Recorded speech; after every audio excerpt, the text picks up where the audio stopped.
Everyone, good morning. तर आजच्या व्लॉगची सुरुवात झाली पहाटेच्या शांत वातावरणात.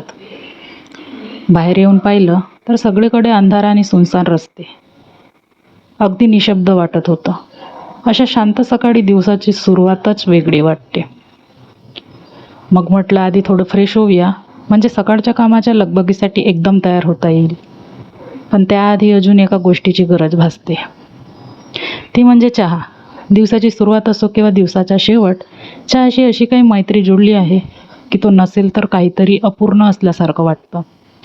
त्यानंतर सुरू झाली रोजचीच कामांची धावपळ.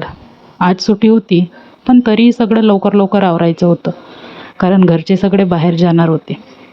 सगळ्यांना निरोप देऊन मी माझा दिवस पुढे सुरू ठेवला.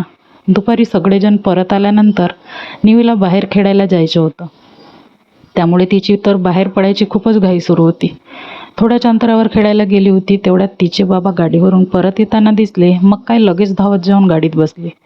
घरी आल्यावर तिच्या बाबांनी तिच्यासाठी रंगीत पेन्सिली आणल्या.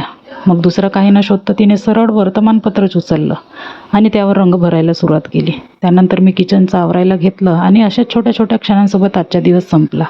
तर भेटूया पुढच्या व्लॉगमध्ये. तोपर्यंत स्वतःची काळजी घ्या आणि नेहमीप्रमाणे हसत राहा.